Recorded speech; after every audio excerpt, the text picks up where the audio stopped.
ब्रह्मा जी की शरण में जाते हैं और ब्रह्मा जी के चरणों में बारंबार प्रणाम करते हैं और कहते हैं त्रायमाम शरणागतम, हे जगत के सृष्टि करता ब्रह्मा जी, हम सब देवों की रक्षा करो। ऐसी स्थिति हो गई है, कानों में ऐसे विशाल गर्जना की गुंजायमान ध्वनि प्रवेश कर रही है जिसने पूरे समग्र संसार में कोलाहल से स्थिति को पैदा कर दिया है। हे भगवान रक्षा करिए। प्यारे भक्त, उसी समय ब्रह्मा जी देवताओं की अनुनय विनय सुनने के बाद अपने नेत्र को बंद करके ध्यान लगाते हैं। और जब ब्रह्मा जी ने ध्यान लगाया तो ब्रह्मा जी कहते हैं कि आपको चिंता करने की आवश्यकता नहीं है, मैं शीघ्र ही जाकर के पता लगाता हूं कि ये किस प्रकार से गर्जना आ रही है, ये आवाज कहां से आ रही है। प्यारे भक्तों, उसी समय जगत के सृष्टिकर्ता ब्रह्मा जी सागर के पास पहुंचे हैं। कहां पहुंचे? सागर के पास पहुंचे। और जैसे उस सागर के पास पहुंचे तो उस सागर ने श्री ब्रह्मा जी को जगत का सृष्टिकर्ता और सत्य लोक का देवता मान करके उनके चरणों में प्रणाम किया है। और प्रणाम करके जैसे ही अपनी दशा को, अपनी स्थिति को बताना प्रारंभ किया, ब्रह्मा जी कहते तुम अपनी दशा और स्थिति बाद में बताना, पहले बताओ ये बालक कौन है जो तुम्हारे आंचल में बैठ करके जोर जोर से रुदन कर रहा है, जिसने तीनों लोगों को भयभीत कर रखा है। उसी समय सागर के मुख से निकला है, भो भो ब्रह्मान मया प्राप्तो बालको यम जानता प्रभवम सिंधु गंगाया मकस्मात् सर्वलोकप। सागर के मुख से निकला, हे दया सिंधु, हे ब्राह्मण, हे श्री ब्रह्मा जी, हमको नहीं मालूम है कि ये गंगा सागर पर बालक किस प्रकार आ गया, मुझे नहीं मालूम है। मैंने भी इसकी केवल ध्वनि को सुना और ध्वनि को सुन करके मैं भी आश्चर्य में पड़ा हुआ हूँ कि ये बालक का उद्गम कहाँ से हुआ, ये बालक कौन है। लेकिन हे सृष्टिकर्ता, आपका आगमन हो ही गया है तो मैं चाहता हूँ कि आप इस बालक का नामकरण संस्कार कर दीजिए। इस बालक का नामकरण संस्कार कर दीजिए, इस बालक का जात कर्म संस्कार कर दीजिए और आप अपना आशीर्वाद प्रदान करके इस बालक को निर्भय बना दीजिए। जैसे ही ब्रह्मा जी से सागर ने प्रार्थना की है, ब्रह्मा जी कहने लगे कि सबसे पहले तो मुझे ज्ञात होना चाहिए कि इसके माता पिता कौन हैं। और जैसे ही ब्रह्मा जी ने इस प्रकार के शब्दों का वर्णन किया, उसी समय वह बालक गर्जना करते हुए ब्रह्मा जी के गर्दन को आकर के पकड़ लिया है। क्या किया? ब्रह्मा जी के गर्दन को पकड़ लिया और इस तरीके से गर्दन के ऊपर अपने हाथ से दबाव बनाया कि ब्रह्मा जी के नेत्रों से जल निकलने लगा है। क्या होने लगा? ब्रह्मा जी के नेत्रों से जल निकलने लगा। महर्षि व्यास जी से सनत कुमार कहते हैं कि हे पाराशर नंदन, जब ब्रह्मा जी के नेत्रों से जल निकलने लगा, ब्रह्मा जी की भ्रुकुटी, ब्रह्मा जी के नेत्र लाल हो गए, ब्रह्मा जी के मुख से कोई शब्द नहीं निकल पा रहा था। उसी समय ब्रह्मा जी ने कहा मेरे गले को छोड़ दो, मैं तुम्हारा नामकरण संस्कार करने चल रहा हूँ।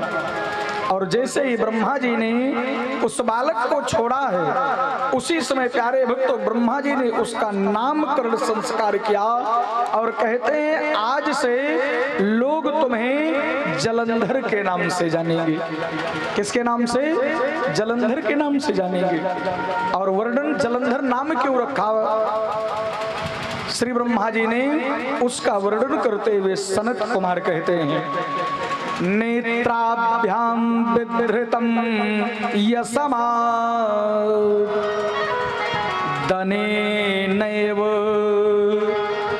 जलम मम तस्मा जलम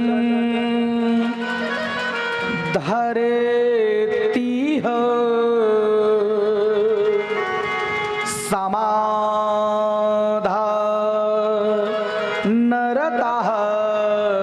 खलु। ब्रह्मा जी के मुख से निकला कि इसने मेरे गले को दबाया, मेरे नेत्र से जल निकल पड़ा है। क्या हुआ? मेरे नेत्र से जल निकल पड़ा, जल की धारा निकल चुकी है। जिसने मेरे गले को दबाया और जगत के सृष्टिकर्ता के नेत्र से जल की धार निकल पड़ी, इस जल की धार निकालने वाले का नाम आज से विश्वविख्यात होगा और यह जलंधर के नाम से जाना जाएगा। जिसने जगत के सृष्टिकर्ता ब्रह्मा जी के नेत्र से जल की धारा को प्रवाहित करवा दिया है, आज से लोग इसको जलंधर के नाम से जानेंगे।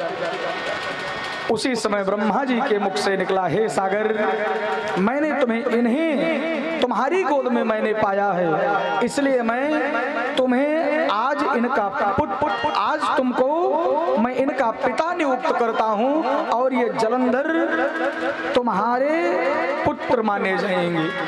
क्या माने जाएंगे? तुम्हारे पुत्र माने जाएंगे। प्यारे भक्तों, इधर महर्षि व्यास जी को सनत कुमार कहते हैं कि जो जलंधर हैं वो भगवान शिव के ही स्वरूप माने गए हैं, क्योंकि भगवान शिव के तेज से उनका उद्गम हुआ है। जैसे ही इस प्रकार से वार्ता करके महर्षि व्यास जी को सनत कुमार ने बताया कि ब्रह्मा जी ने नामकरण किया और नामकरण करने के बाद ब्रह्मा जी अब निर्भय बना देते हैं और शुक्राचार्य को बुला करके दैत्यों का सम्राट बना करके ब्रह्मा जी आदेश देते हैं कि इस संसार में इससे कोई जीत नहीं पाएगा और इसका जो विवाह होगा, इसकी जो पत्नी होगी वो इतनी पतिव्रता स्त्री होगी कि जब तक उसके पति उसके सतीत्व का नाश नहीं होगा तब तक इस जलंधर का कोई वध कर नहीं सकता है। जैसे ही ब्रह्मा जी ने सुंदर सा वक्तव्य प्रस्तुत किया है, उसी समय आज ब्रह्मा जी के मानस पुत्र देवर्षि बाबा अपनी वीणा से गाने लगे हैं और क्या गा रहे हैं?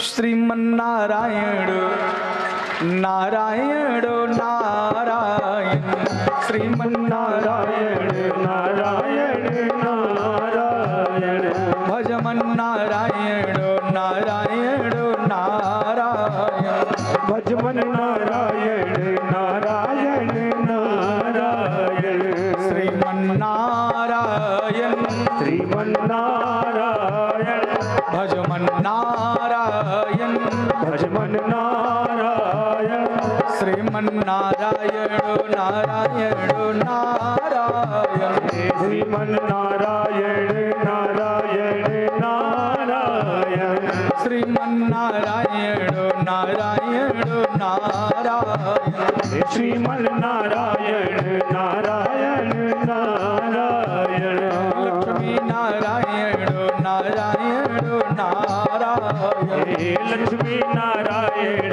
नारायण नारायण, और लक्ष्मी नारायण भगवान की जय हो, श्री शिव महापुराण की जय हो, उमापति महादेव की जय हो, यहाँ के पावन भूमि की जय हो, कथा पंडाल में विराजमान सभी भक्त मेरे भगवान की जय हो। ब्रह्मा जी ने आज निर्भय बनाते हुए जलंधर को राजपद अचल प्रतिष्ठा प्रदान कर दिया है और प्रदान करके जैसे ही ब्रह्मा जी अंतर ध्यान होकर के अपने ब्रह्मलोक को प्रस्थान किए और जैसे ही जलंधर राजा बने, उसी समय जलंधर के जो पिता महासागर हैं उन्होंने कालनेमी को बुलाया है। किसको बुलाया? कालनेमी को बुलाया और कालनेमी को बुला करके प्रार्थना करने लगे और क्या कहते हैं? अथाम बोधि समाहूय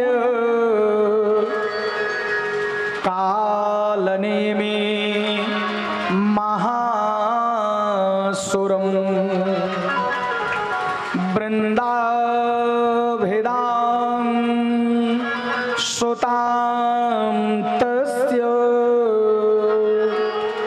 तदार्य तद्भार्यार्थ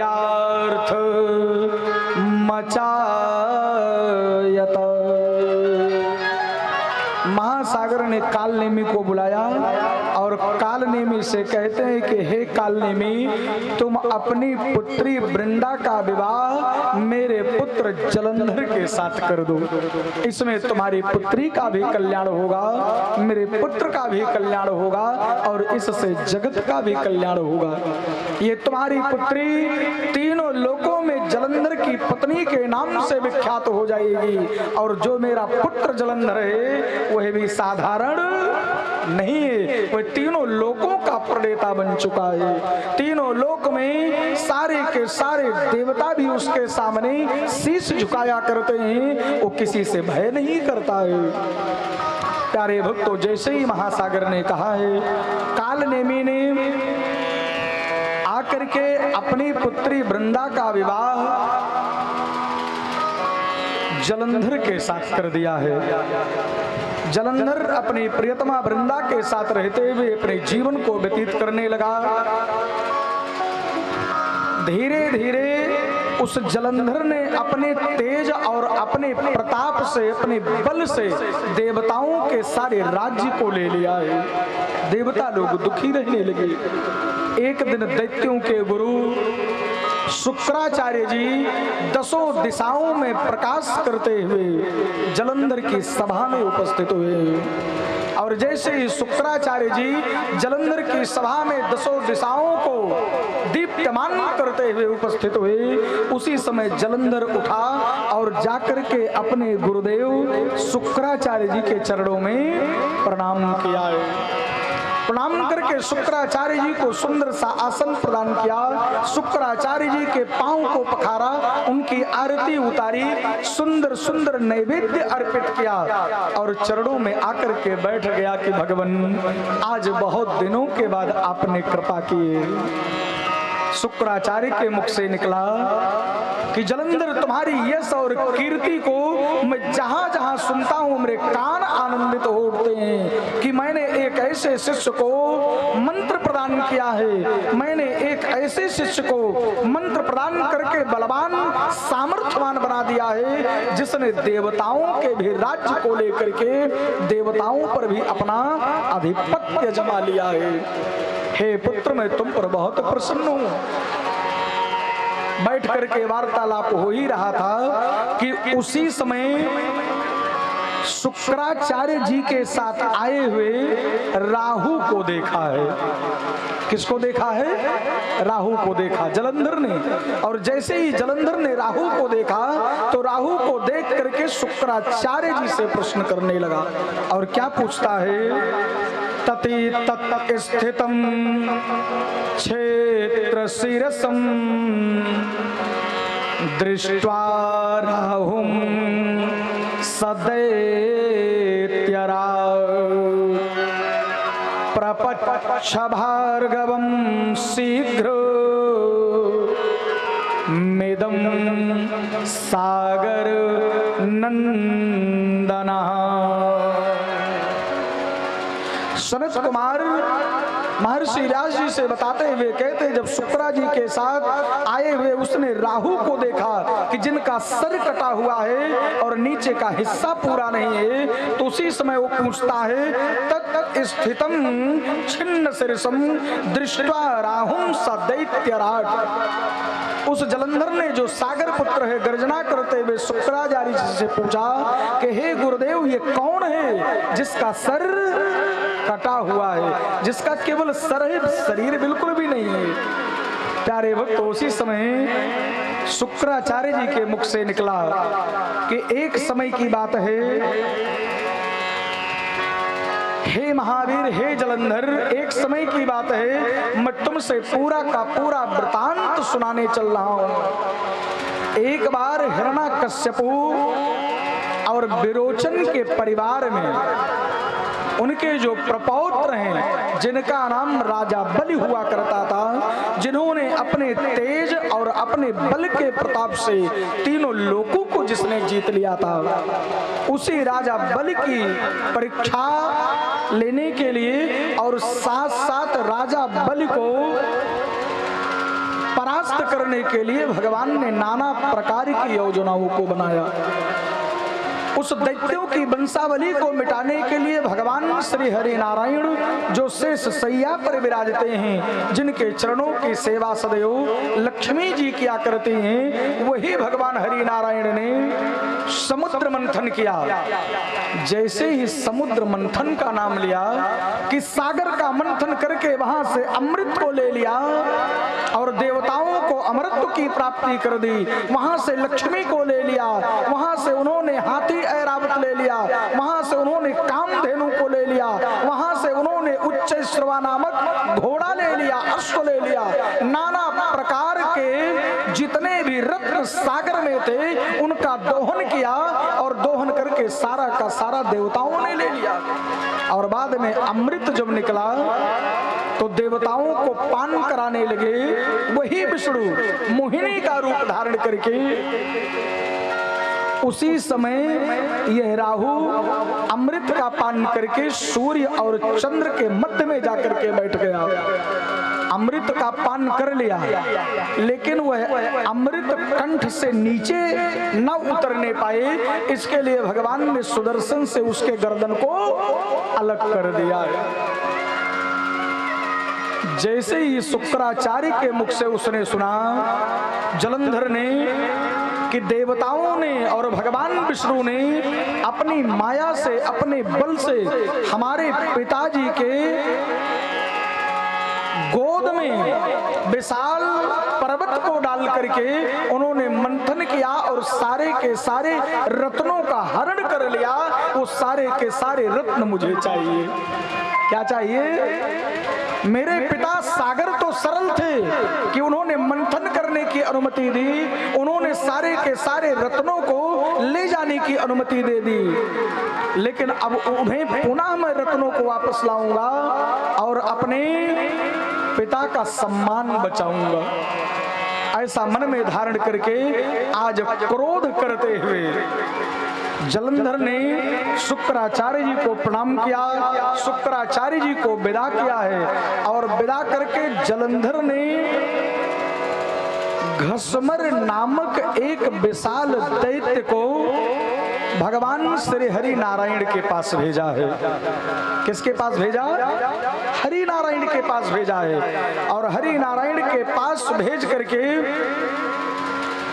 कहते हैं, जाओ जाकर के उनसे स्पष्ट रूप से कहो कि जिस पर्वत से मेरे पिता के शरीर से तुमने नाना प्रकार के रत्नों का दोहन कर लिया है, उस सारे के सारे रत्न मुझे पुनः वापस दे दीजिए, नहीं तो युद्ध के लिए तैयार हो जाइए। प्यारे भक्तों, जैसे ही वह घुसमर नामक दूत भगवान श्री हरि नारायण के पास गया, भगवान हरि नारायण कुछ नहीं बोले, शयन कर रहे हैं, अंदर जाने की अनुमति नहीं मिली। तब वह गर्जना करते हुए जो देवताओं के राजा हैं, जिनका नाम देवराज इंद्र है, उनके पास पहुंचा है। और जो देवराज इंद्र सदैव वज्र से प्रहार करते हैं, जिनके वज्र से कोई बचने वाला नहीं होता, जैसे ही देवराज इंद्र के पास पहुंचा, इंद्र को पूरा का पूरा वृतांत उसने कह सुनाया कि मुझे सागर पुत्र महाराज जलंधर ने भेजा है। हे देवताओं के राजा इंद्र, जिन जिन रत्नों को आपने भगवान हरि के साथ मिलकर के दोहन किया है, उस सारे के सारे रत्न मेरे राजा महाराज जलंधर ने वापस मांगे। प्यारे भक्तों, उसी समय देवराज इंद्र मुस्कुराते हैं और देवराज इंद्र जब मुस्कुराए, वैसे ही इस जलंधर दूत को अत्यंत क्रोध उत्पन्न हुआ है। कि मैं महाप्रतापी जलंधर की सूचना लेकर के आया हूं, अपने राजा की सूचना लेके आया हूं, और ये इस प्रकार से इंद्र उन्मत्त हुआ है कि मेरी वाणी को सुनकर के मुस्कुरा रहा है, इसके मुख से कोई शब्द नहीं निकल रहा है। प्यारे भक्तों, उसी समय देवराज इंद्र ने कहा कि वह समय की बात थी जब दोहन कर लिया गया, जाकर के अपने महाराज से कह दीजिए कि भगवान से बैर करना, देवताओं से बैर करना उनके लिए हितकर नहीं होगा, उनके लिए कष्टकारी होगा। प्यारे भक्तों, उसी समय वह विशाल घसमर नामक दूत वापस जलंधर अपने महाराज के पास पहुंचा, पूरा का पूरा वृतांत कह सुनाया है। और जैसे ही जलंधर को पता लगा कि देवराज इंद्र ने मेरे पिता से लिए हुए, उनके शरीर से दोहन किए हुए नाना प्रकार के रत्नों को नहीं प्रदान किया, तो उसी समय उसने गर्जना करते हुए शुंभ निशुंभ को भेजा और भयंकर युद्ध करते हुए देवताओं के राज्य को ले लिया है। बोलिए सच्चिदानंद भगवान की जय। और प्यारे भक्तों, जैसे ही देवताओं के राज्य को ले लिया, इस प्रकार से स्थिति उत्पन्न हुई कि जिसका वर्णन नहीं किया जा सकता है। देवता भगवान श्री हरि नारायण के पास जाते हैं, हरि नारायण गर्जना करते हुए दैत्यों को ललकारते हैं और भीषण युद्ध होना प्रारंभ हुआ कि जब तक युद्ध नहीं होगा तब तक मैं तुम्हें देवताओं का राज्य लेने नहीं दूंगा। प्यारे भक्तों, आज देवताओं में और दैत्यों में भीषण युद्ध होना प्रारंभ हुआ। आज जिस वज्र से इंद्र जिसके ऊपर प्रहार करे और पृथ्वी पर गिरे मृत्यु को प्राप्त हो जाए, उसी समय शुक्राचार्य क्या करें, संजीवनी पिलाएं और फिर उठ करके बैठ जाए। देवता लोग जितने असुरों को मारते थे उतने असुरों को शुक्राचार्य जी संजीवनी का पान करा करके उसको जीवंत कर दिया करते थे, उसको पुनः जीवन दान दे दिया करते थे। जब देवताओं ने देखा कि हम जिनको मारते हैं उसको शुक्राचार्य जी पुनः जीवित कर देते हैं, तो देवताओं ने भी अपने गुरु बृहस्पति और अंगिरा को बुलाया है। किसको बुलाया? गुरु बृहस्पति जी और अंगिरा को बुलाया और उनके चरणों में पूरी बात को रखते हुए कहते हैं, भगवान ये भीषण युद्ध हो रहा है, आज जलंधर चाहता है कि मैं पूरे राज्य को ले लूं, और इसकी यह जिद बन चुकी है कि समुद्र मंथन से जो तुम लोगों ने नाना प्रकार के रत्नों को ले लिया, उस सारे के सारे रत्न मेरे पिता से तुमने लिए, उस सारे के सारे रत्न मुझे वापस मिलने चाहिए। गुरु बृहस्पति कहते हैं, देवताओं तुम चाहते क्या हो? कहते भगवान देखिए, जितने दैत्यों का हम वध करते हैं उन दैत्यों को शुक्राचार्य संजीवनी पिलाते हैं और पुनः वो जीवंत पुनः वो उठ करके बैठ जाते हैं। हम भी चाहते हैं आप कोई ऐसी क्रिया करो कि जिससे हमारे भी देवतागण मरने न पाए।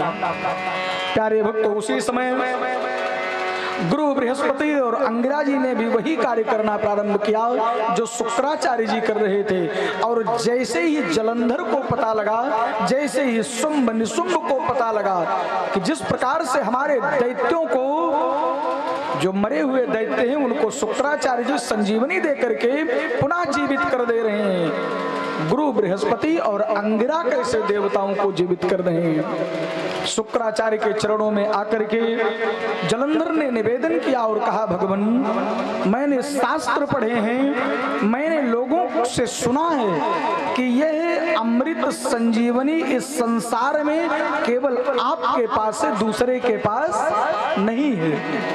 अगर यह अमृत संजीवनी दूसरे के पास नहीं तो गुरु बृहस्पति के पास कहां से आई, जो गुरु बृहस्पति देवताओं को जीवित कर दे रहे हैं।